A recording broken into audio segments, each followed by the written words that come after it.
that your questions, your ability to ask questions that further your learning, it just increases exponentially. And that to me is the most important part in a training, that you are learning to ask questions. So, because at the beginning, you're very much, for those of you who have done an awareness through movement lesson, you're guided through a process with a facilitator who is guiding your attention, they're guiding your process.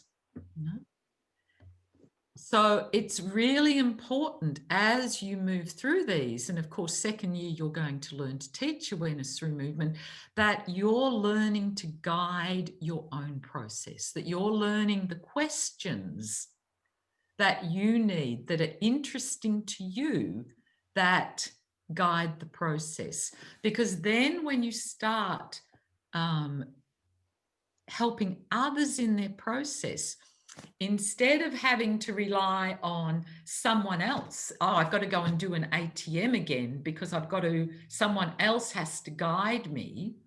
Through this 4 years, you're learning to guide your own process and thus to guide other people's process. So, I always say to people in a training, you need to be doing awareness through movement every day, as much as possible. And by that, I do not mean that you have to lie down and do an hour's class, but that yes, you're doing guided ATMs, but you're lying down on the floor and starting to lead your own process, your own bit of discovery about what would I explore today if I was lying on the floor? What would be the question that I would be interested in following this process? So, Feldenkrais to me is a practice. It's like a mindfulness practice or a somatic practice. It's a practice, and it requires ongoing practice to keep honing your skills. And through that, it keeps your interest and your curiosity. I think if you talk to Alice, Giselle, Rob, Sandra, all of us love this work because it doesn't get boring, because we've learnt to generate our own questions. So that was really big for me as coming into Feldenkrais, because as a physio, and I loved being a physio, but it was a formula that I was using. And it was not the whole person I was ever looking at. I was dividing them into parts of their neck or their back or their head or their ankle.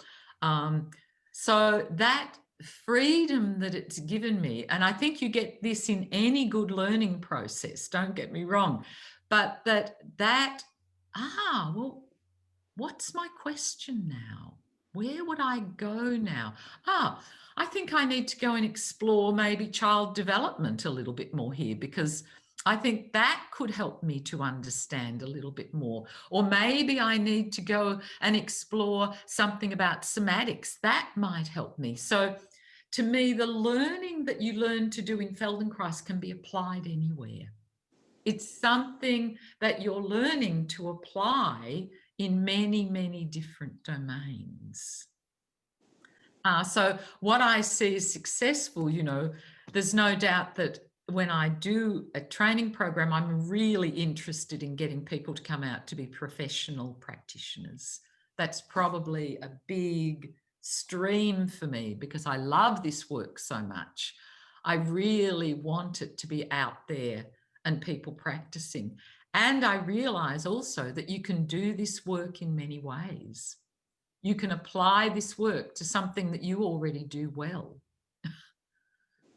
and expand it and bring a whole nother thing to it.